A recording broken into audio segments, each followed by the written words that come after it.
Tommy.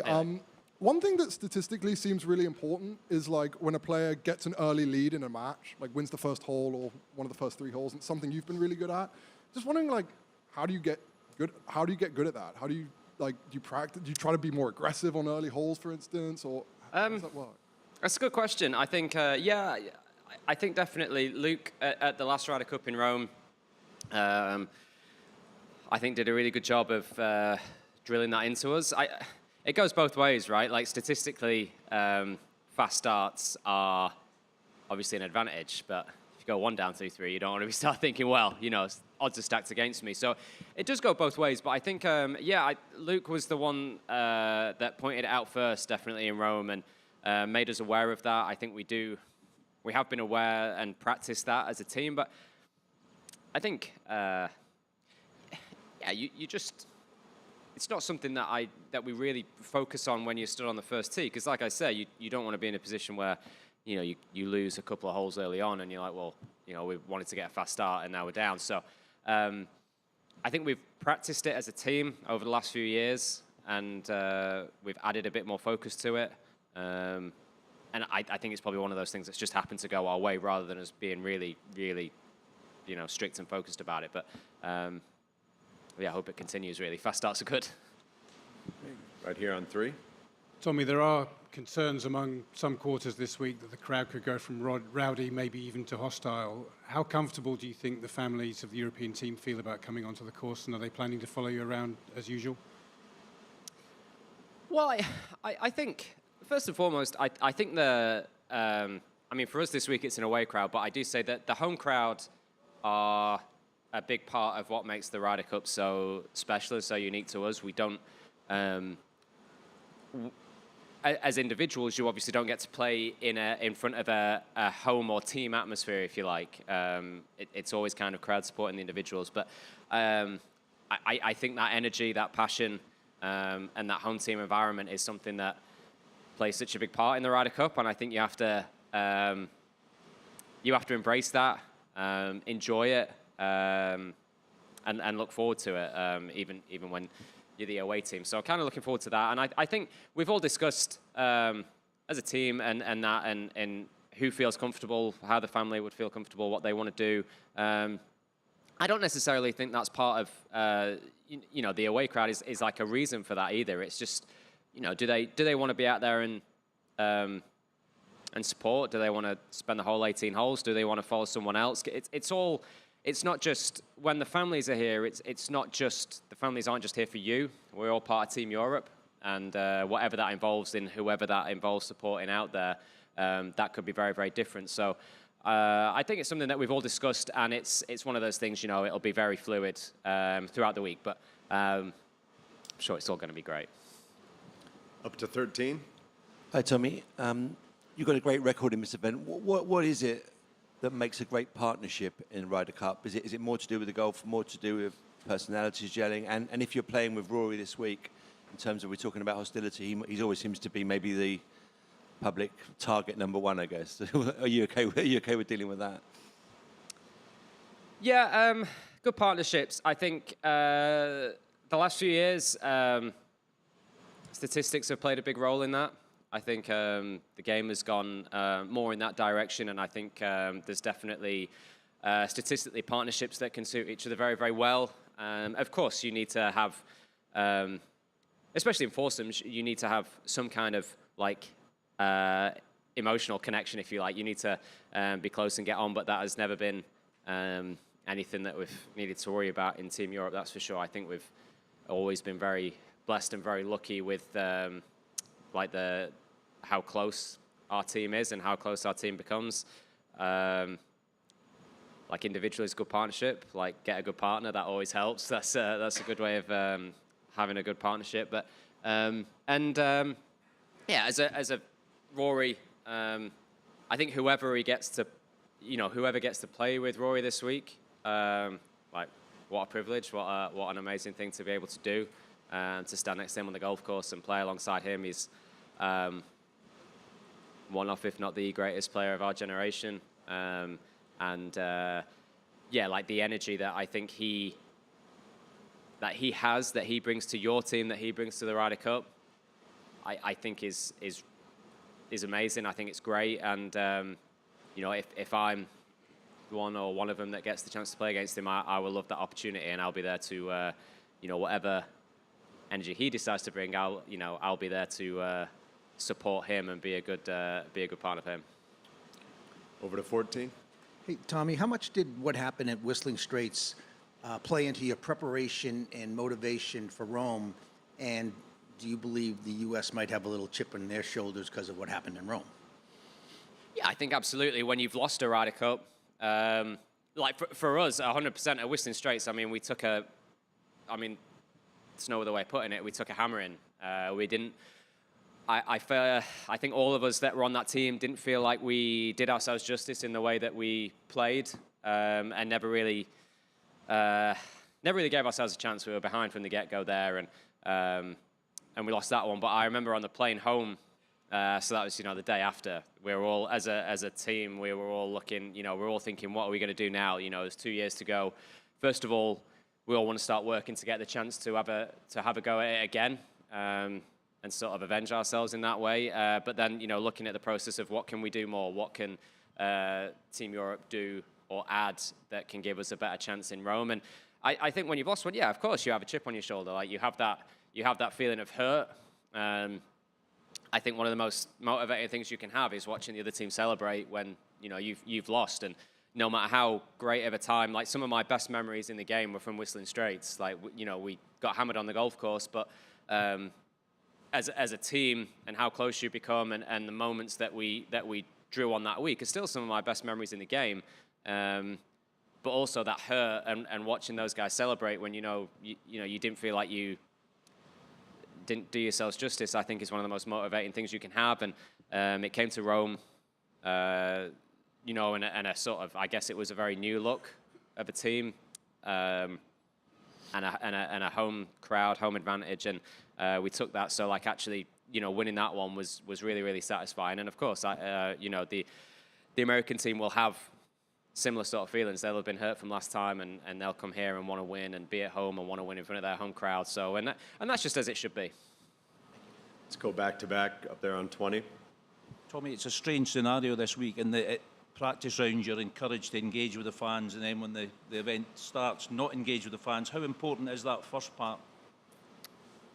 Well, yeah, everybody was amazing yesterday, and like I say, look, the sort of job of the home crowd is to support the home team, and you wouldn't hold anything against anybody in that way. But yesterday they were amazing. They were very supportive of us. It's important. The Ryder Cup is, for us as golfers, it's the biggest showcase of the sport that we get. It comes along every 2 years, and all of those.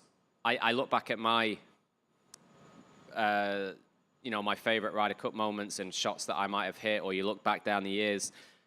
Crowds, you know, without the crowds, that it's not quite the same. It just doesn't feel the same, and they're such a huge part of that. So to engage with them here is really important. It's great. It's great to soak up that atmosphere, whether it's home or away. And like I say, they were all amazing yesterday. I loved interacting with them. I love signing stuff. You know, seeing the kids and all of that. I thought that was great. And yeah, it's different when it's go time. Like when it's time to play. I think that's like every other tournament, except this one's hyped up. You know, when it's time to play, I've always felt like I really just want to focus on my game, focus on each shot, try and get into my bubble as much as possible, especially when I'm, you know, coming in to play my shots. And that's kind of no different in the Ryder Cup, except it's just an extreme atmosphere. It's the most extreme atmosphere that we get. But crowd is such a huge part of the Ryder Cup. Hi, Tommy. Kind of following up on that, really, but I appreciate you won't be able to fully see what it's like until Friday morning, but just wondering about the first tee. Does it kind of feel daunting and intimidating by looking at the setup there with the stand? I mean, it's not quite the horseshoe, is it? I don't think of Rome and Whistling Straits. No, I mean, it's pretty big, and the way it's set up, it's a little bit further back than what we've had over the last few years, but still the first tee at a Ryder Cup, and it's still, and we'll still come away from this week with stories of first tee nerves and things like that, and something that you've got to embrace. And yeah, the noise for sure. I think from the, you know, the grandstand that goes around the back to the lining of the fairway on the first, I think it's it's a really, really cool scene. And yeah, like, nothing sort of, no matter what you do, nothing prepares you for a Friday morning on the first tee of the Ryder Cup. Let's do two more. Let's go Doug and then over to Mike too, please. Tommy, can you speak a little bit to the old man on the team, Justin Rose, and in the context of this is your fourth team and how different each one has been and how similar they are? Yeah, so I think I'll probably answer on the teams first, but I remember making my first team in Paris, and I think when you look back, there was a few of us. I think me, John Tyrrell, Alex Noren, the guys that are here this week, that was our debut in the Ryder Cup, and we definitely came into a team that was full of, I would say, this era's like Team Europe's Ryder Cup legends.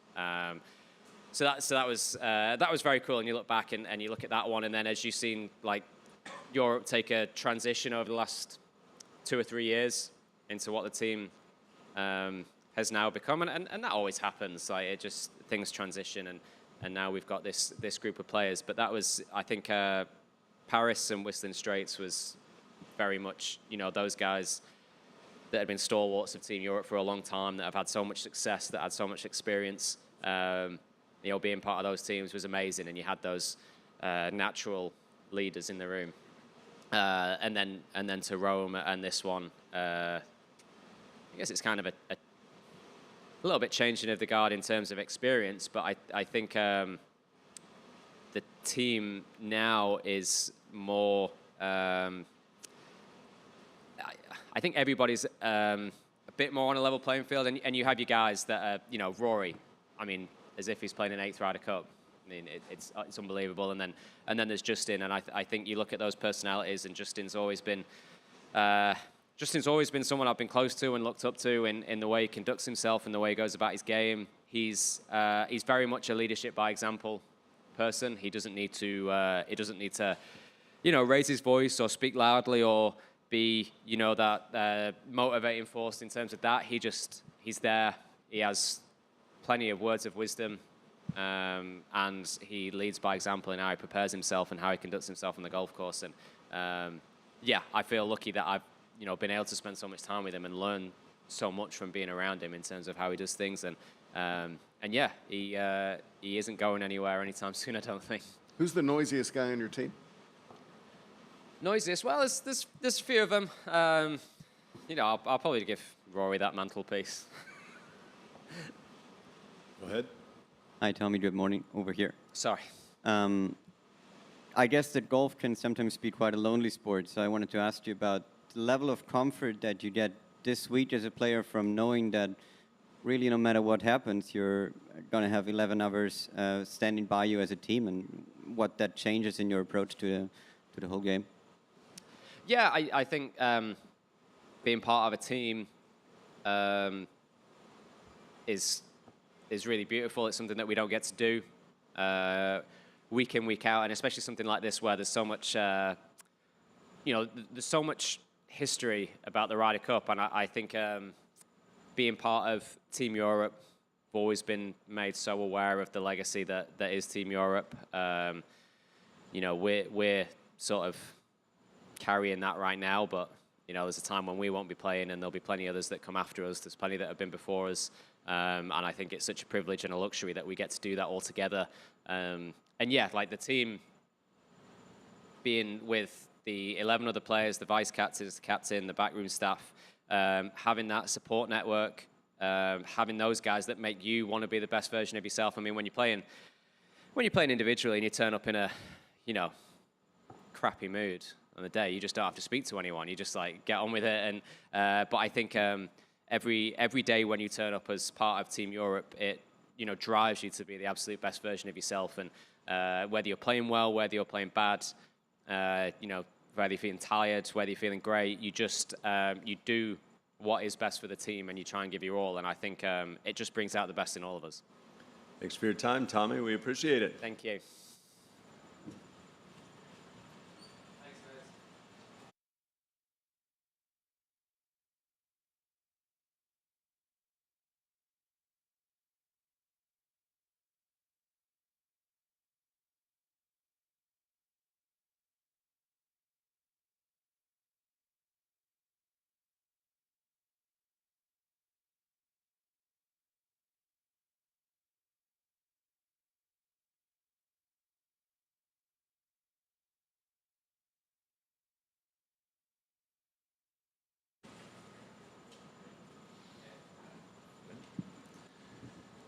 Ludvig Åberg joins us now at the 2025 Ryder Cup. Ludvig, welcome to your second Ryder Cup. We'll go ahead and get started with questions.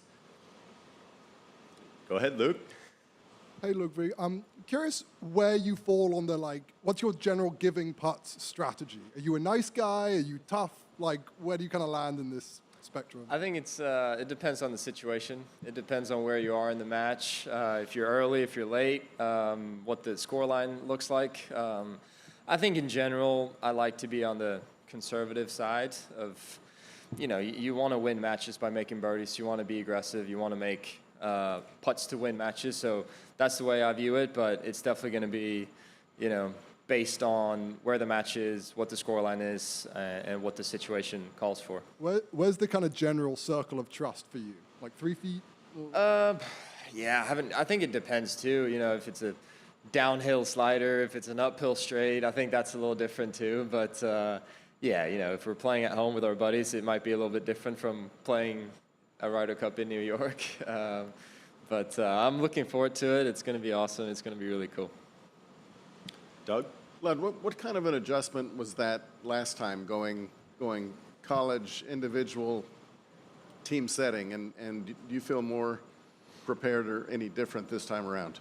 Yeah, I definitely feel more prepared. I think last time, 2 years ago, it was such a whirlwind for me. I think it was about 3 months since I turned pro, and I was sitting in Rome with those guys. So that was definitely a quick turnaround for me. And over the last 2 years, I've had experiences since that's really helped me. And although I still look back at Rome with a big smile and with a lot of cool experiences that I've had leading up to that event. So I think I do feel I kind of know a little bit more what to expect with a team room, and makes things a little bit easier. But it's definitely going to be a different challenge here this year, but something that we're really looking forward to. And do you take any sense of pride in being probably the last guy whose golf made Scotty cry? It's not something I think about. It's obviously that day it was somewhat of a freak result and something that we didn't quite expect, but it was a cool experience that me and Victor had, and it was a cool thing to do. Yeah. Up to 12. Yeah, hi Ludvig. I was going to ask you a similar thing that Saturday morning when you've already achieved a lot in your career. How does that 9 and 7 win rank in what you've achieved so far? And what's your biggest memory of that morning?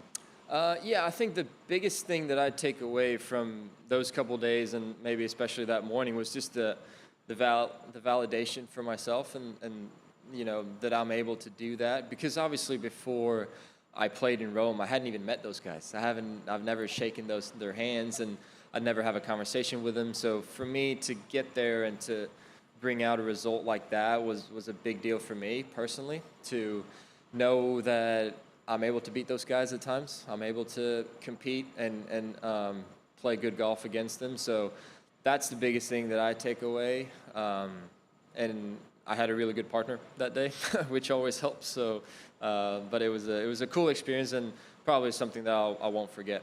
Okay, just follow up on that. What makes you and Victor? Why did it work so well? Is it as well as the golf? Is there something? And are you available to play with him again this week? Yeah, I mean we're good friends.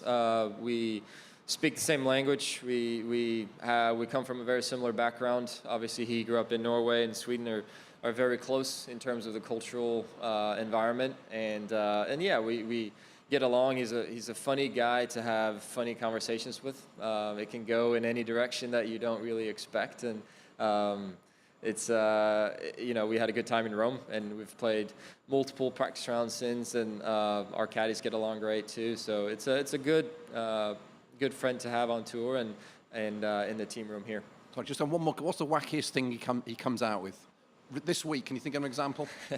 Well, yeah, he's always into sort of the UFO deals and all those things. So it's quite interesting. I'm not quite down that road just yet. If I hang out with him long enough, I might be. But,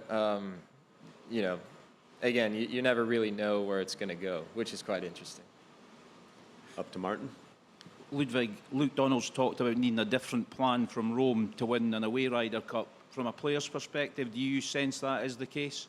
Yeah, I think so. I think you'd be naive to think it's going to be the same. I think the challenge, obviously there's challenges with playing at home, but the bigger challenges are going to be away. I think for me, I was fortunate enough to have a really good experience in Rome, and that being my first one.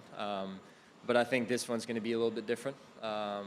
Obviously, the whole environment, the whole situation calls for different preparation. I think Luke has done a tremendous job, Luke and his whole team, of making us aware of that and making us excited about what's to come. And it's just we have an opportunity to do something really special, and I think we have 12 guys who are really excited about that. Over to Mike 5, please.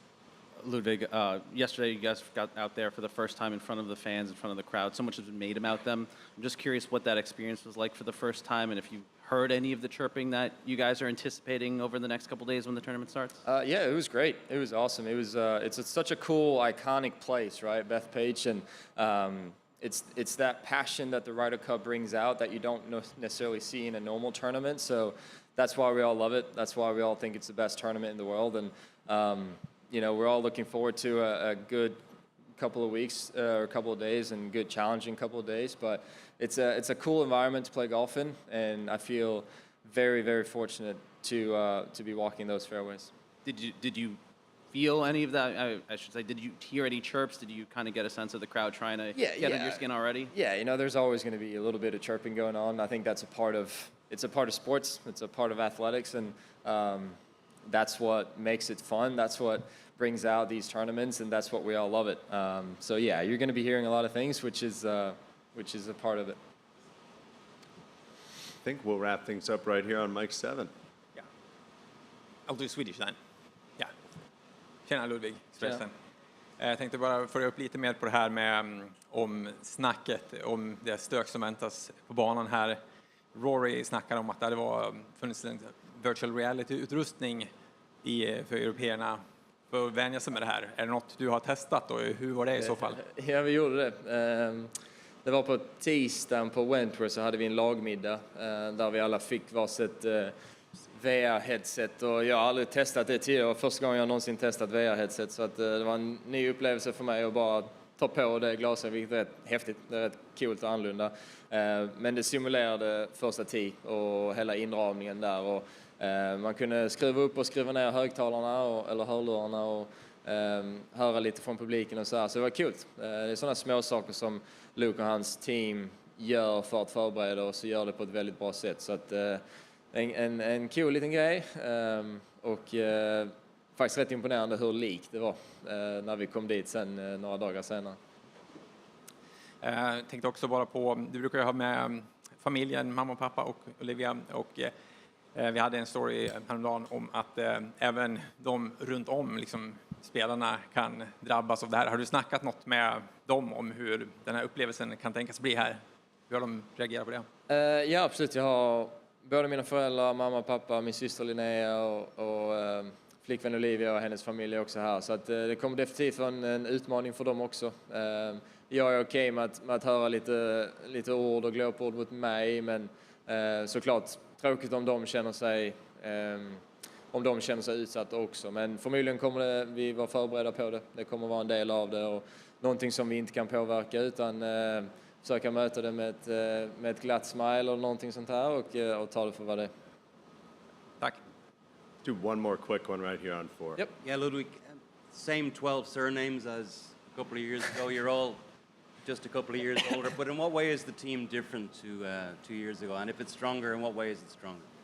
Yeah, it's cool. I think it's very unique that we have so many guys coming back, and it's a very hard thing to do, because basically you have your same 12 guys performing at 11 at a really high level over a long period of time. And I think the team is very strong. We have some really good players, good personalities, lots of experience. Obviously, a more experienced team now than we were at 2 years ago, especially with the rookies that we had last time that are no longer rookies. And Rasmus, who didn't play last time, but he was in the team room, and he got to experience the whole setting of being a part of the team. And I'm really excited about him and what he can do this week. So yeah, I think we're 12 really excited guys who just wants to go out and play good golf and have fun in our matches.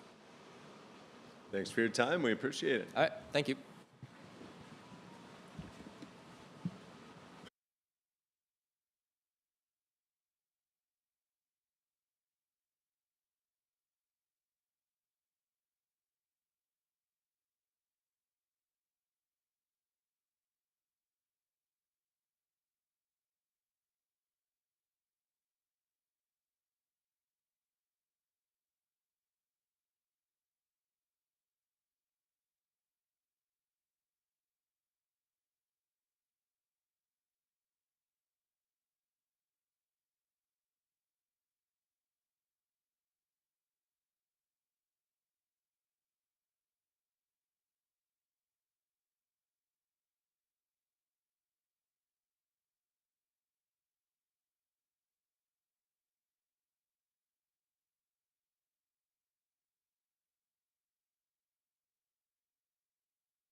Rasmus Højgaard is with us now at the 2025 Ryder Cup. Rasmus, welcome to your first Ryder Cup. Thank you. We'll go ahead and jump right into questions. Martin, go ahead. Rasmus, obviously the only change from Rome. How easy has it been settling into the team, and how helpful was your presence at Rome?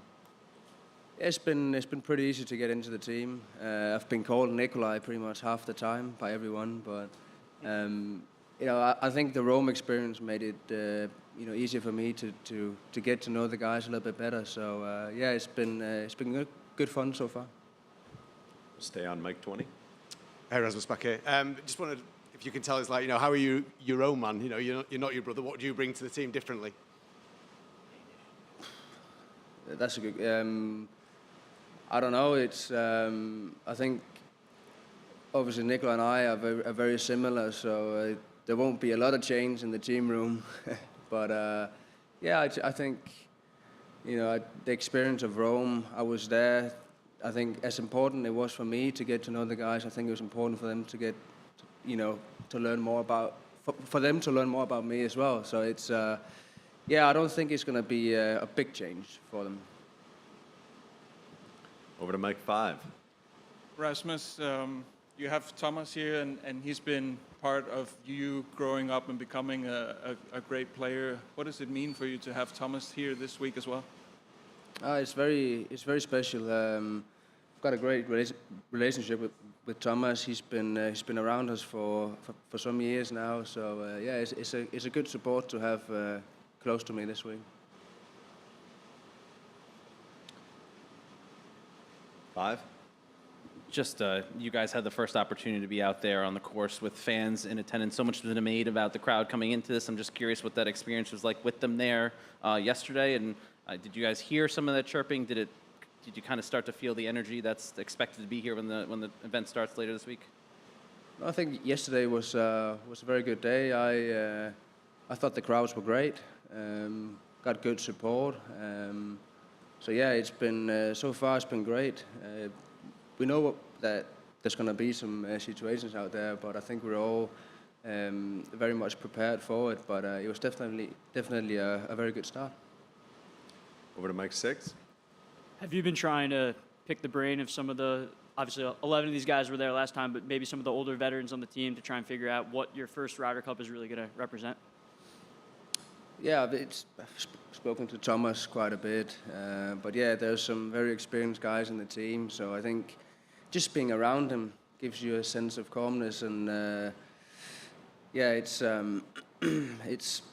again, Nikolai played it the last time, so yeah, there's been some good stuff in there that I can try and use in my advantage. Adam? Did you use the virtual reality goggles, and if so, how did they help you prepare for this week? Yeah, I tried them on. I thought it was a fun idea. Yeah, it gave us a picture of how the whole first tee looked like, which I thought was quite fun. So yeah, it was a fun little gimmick from the team. And when did playing in a Ryder Cup become a dream of yours? Back in 2012, when that was the first Ryder Cup I really watched on the TV. So yeah, that was when my Ryder Cup dream started. Can you give one quick example of what you learned from being at the Ryder Cup in 23, being part of the team? Well, I think just to see how everything runs, how the days are built, how, you know, how the team room functions. So it's as a whole, it was nice to see how all the days, you know, just goes by, how they all prepare together, and what you know, what's going to happen during the tournament days as well. Paul on 11. Rasmus, wondering when you think the most nervous you've ever been on the golf course? Say that again. When's the most nervous you've ever been on the golf course? It was probably at Belfry this year, I think, when I was trying to qualify for the team. So yeah, that was probably when I was the most nervous. Are you doing anything or kind of any mental preparations about how you might feel first tee as matches are going, and kind of how you want to try to handle that? I think I'm gonna feel some sense of what I did at the Belfry there, trying to qualify there. So I'm pretty sure the first tee is gonna be my most nervous moment. But again, I try to look at it in a way that I only get to try, the first Ryder Cup tee-shot once in my life. So trying to embrace that in a way. It sounds like a cliche, but that's gonna be my approach, and then see how it goes. Over to 12.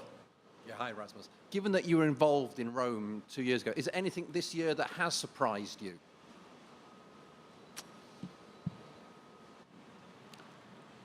Not really.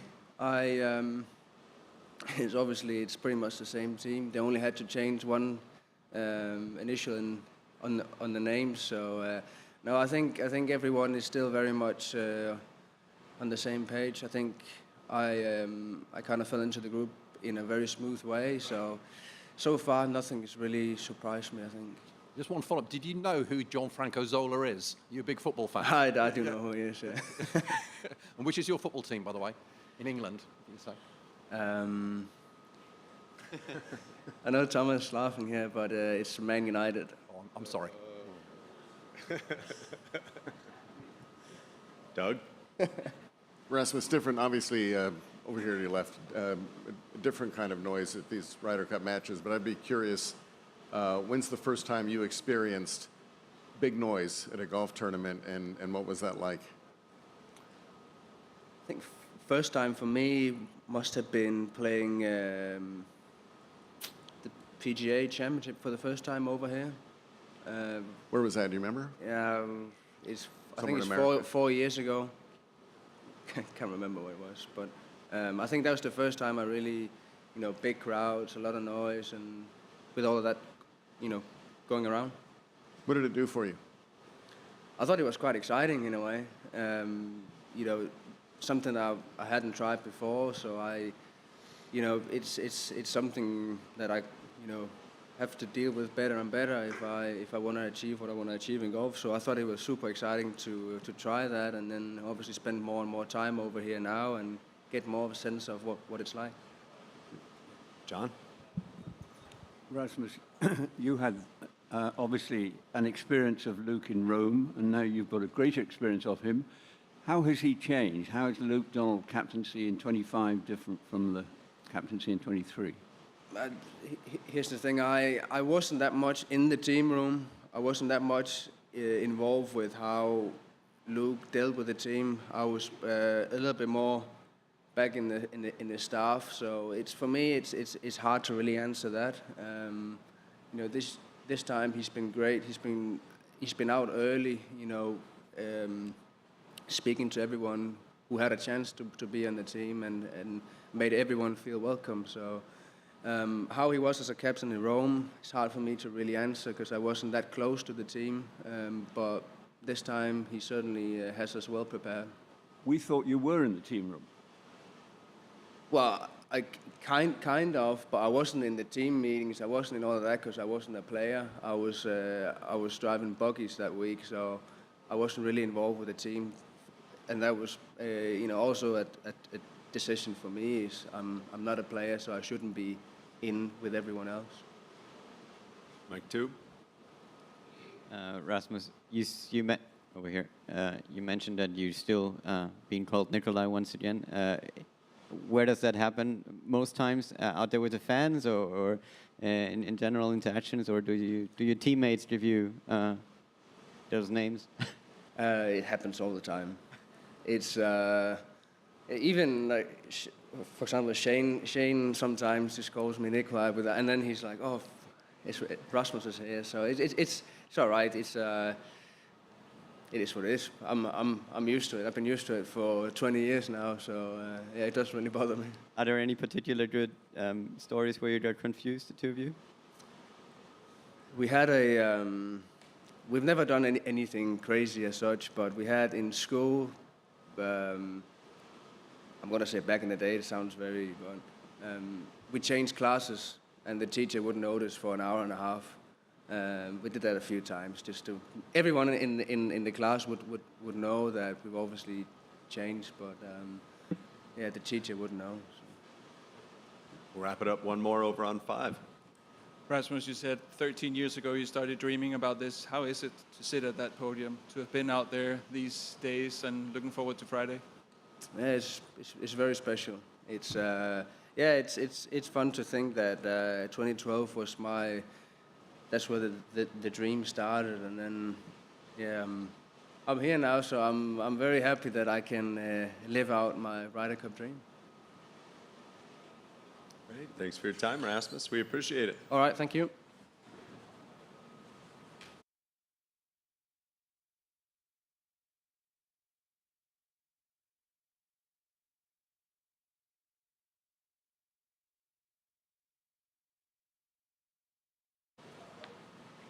Nice email.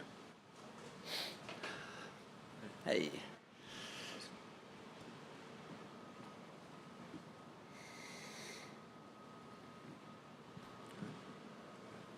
Justin. Hello. Hello, Justin.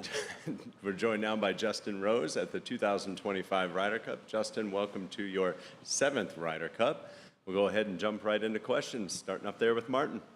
Justin, the team clothing this week's been a nod to past European wins on American soil. Having been a member of one of those teams, how does that feel personally, and how different is the atmosphere going to be here compared to Chicago? Yeah, great question. I mean, obviously, yeah, we're trying to definitely harness those good, positive memories from Team Europe over the years. And I think in practice we wore the '87 shirt, and then obviously, yeah, the 2012 shirt's that sort of deep purple, which obviously I had the privilege of wearing at Medina, which was obviously an amazing week. It was a pretty tough week as well for two full days, pretty much until the very end of Saturday, as we all know, and then clearly Sunday turned it around. But yeah, Chicago crowd was an intense arena to play in, very difficult. I think you began to understand how important momentum is. Really, with any match, that has a home and an away crowd, So I think that really activates the sort of the intensity and the environment out there. So, you don't want to compare anything to New York, but I think Chicago was also a big crowd. I mean, I think the scale of the Ryder Cup seems to have really kind of kicked on massively in the last decade. So I feel like each occasion is getting more and more intense. So, which is a lot of fun, obviously, and I think this one. We don't really know. It's obviously going to ramp up. Obviously we were here for 2 days. It was very quiet. Had the course to ourselves. Yesterday, playing with fans in was a good step up in gear. Obviously today, with the opening ceremony being moved forward, it's going to be another feeling of, okay, we're getting closer to the start line here, and obviously it's all going to start to feel very real, and the intensity of it's going to grow and grow as the week goes on. So, don't know how to compare it to Medina just yet, other than Medina was intense. Justin, back here. Justin. Sorry, where am I at? Oh, yeah, sorry, mate. We've heard a bit about you guys wearing the VR headsets during practice. I wonder if you can tell us a little bit about your experience of them. Did you think it was beneficial? And what was the worst sledge you got? Yeah, listen, I think the VR headsets have been a thing, but for me personally, it was a great idea, and I wouldn't say I've spent more than 5 minutes using them, if I'm honest. I think it was really, really interesting to put them on and get the feeling of what it was going to look like. Obviously with the 18th and the wraparound and the first and the stands, and how a full Bethpage could look and feel. And I had more fun showing my family. Some people who aren't going to be here, my son, my daughter, my mum. This is what the first tee is going to feel like. So that was really cool from that point of view. Obviously it's VR.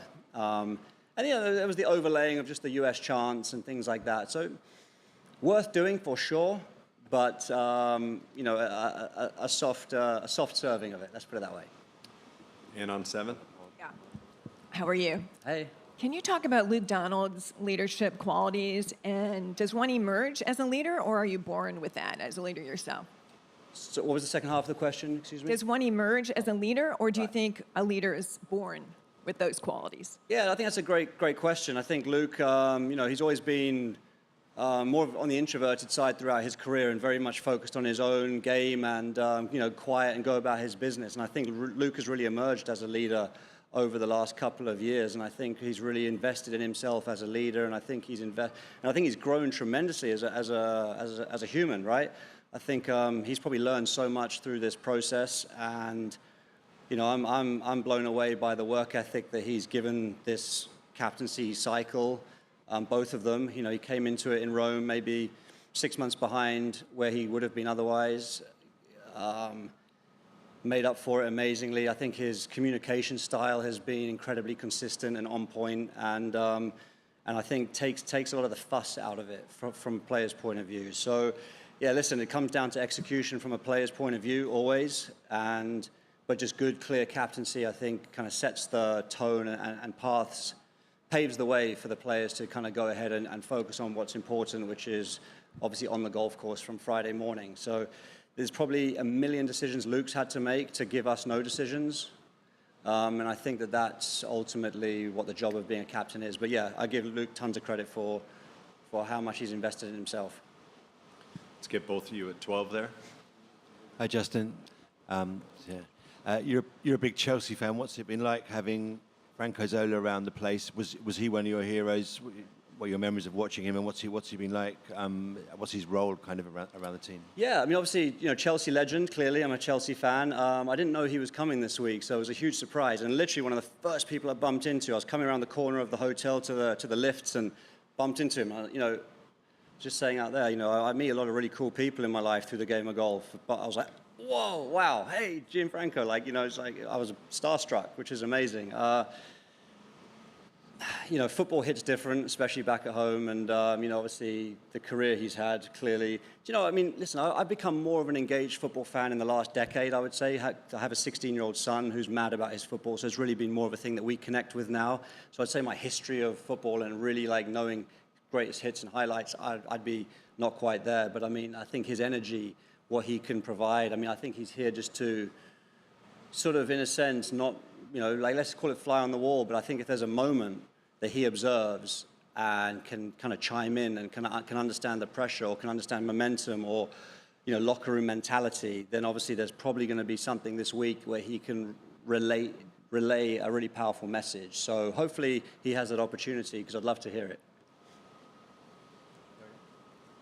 Hi. Just the same again. Luke seems to have planned and have detailed plans for everything this week. Is there an official policy how to deal with or handle President Trump when he comes on Friday, if he's on the course? Are you going to ignore him, say hello to him? How are you going to handle it? Yeah, obviously it's going to bring a lot of, you know, rightly so, a lot of attention and patriotism to the event. And by all accounts, he's going to be in, I don't know what I'm allowed to say, but I don't think he's necessarily going to be on the tee box with us or roaming the course. So from that point of view, I think there'll just be a lot of noise around it, but I'm not sure there'll be the continued distraction of it. But again, I could be wrong just based upon what I've heard, how they're going to handle his movements around the property. But listen, it's great for golf that, you know, he's engaged in the game, and obviously he brings a lot of eyeballs with him. So yeah, but fan-wise, I'm sure Friday afternoon will be certainly very intense and entertaining. Because we all know Trump likes a winner, and he was there when Chelsea won the trophy in July on that. Yeah. Would you welcome him on the stage if Europe retain the trophy? You're going to invite him along if you do win on Sunday? 100%. Love the opportunity, yeah, to sort of, you know, have that opportunity. Listen, I'm not sure he's going to want to be on the stage, you know, congratulating the team that sort of wins in his backyard. But listen, of course, he's the president, the ultimate respect, and that'd be a good opportunity. John, go ahead. Justin, over here. Sorry, I'm not following today. Sorry. Hi, John. Hi. Rory seems to be the self-appointed chief chirper. Are you happy with him in that role, and how well do you think he does it? Chief chirper. Yeah, I think Rory's very comfortable with himself. I think he has thick skin. I think that he can handle the blowback of if he says something that he believes and it's not taken in the right way. I think he's happy to see it how he sees it and call it how he sees it. And I think that he has the freedom on the golf course to just roll with that. You know, I don't think it sort of layers. What he says, I don't think layers into his golf game, and that's an amazing talent that he has. I think you know, he always plays incredibly freely. And I think that that's probably the line where Rory can tiptoe better than most. Yeah. Over here with Doug. Rory's got one more cup than you. You've got him by age still. I'm just curious. Yeah, that's the wrong relationship there, yeah. What kind of leadership role do you take amongst the players? Yeah, so, obviously, elder statesman, as I've been called, but, I don't try to see myself that way, really, because I'm still enthusiastic about my game, and I still want to be a contributing member of the team in the greatest way possible, which is earning points and not just here for wisdom and things like that. But, I celebrate the differences in our team, and I think that's obviously what Team Europe is all about. Come from different places, different cultures, different backgrounds, and I think celebrating that's important. So me putting my spin on it, I don't want to sort of like cloud anybody's judgment out there, but I also want to be an open enough book that if someone is feeling like they have a question, then please come and ask me. I'm happy to share my experience on that. But I think that there's not really a need for me to be able to, or to have to put my arm around anybody. And I think the fact that we are 11 out of 12 returning players is an amazing thing, especially coming to an away Ryder Cup, or 11 and a half returning players, really. But you did a good job shepherding Bob around last time.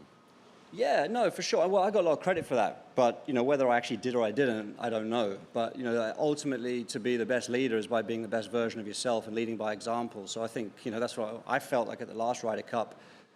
Essentially, I just had to remember all the things that work for me and try to sort of be, basically lead by example. But guess it helped me more than it helped Bob, is what I would say to that, for sure. Let's go right side there. Number 9, please. Hi, Justin. A lot's made of the success with you and Bob and in Rome. Obviously, with your experience, you gave a lot to him, but just wondered, what do you look for in a partner that helps you thrive in the moment out there as a team? Yeah, it's a great question. I've been fortunate enough to have a lot of great partners over the years, either great friendships or very similar golf games or like taking on a different role within the pairing. So, I've played alongside big players, Henrik Stenson and myself, I think were, at the time, top of the game in terms of world rankings, played a very similar game, and that worked for us. That sort of similarity worked for us. Myself and Ian Poulter were fantastic. I think we have totally different kind of personalities and characters, but we were also best friends because of that. So, celebrating our differences in that sense made us a great pairing. And then obviously I've had a lot of variance as well throughout the years, especially in the 4-ball side of things. So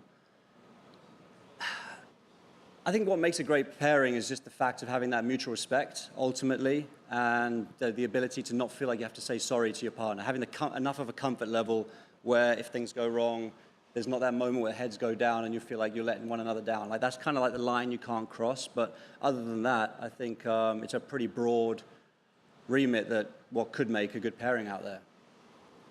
Thanks for your time, Justin. We appreciate it. All right. Thank you, guys.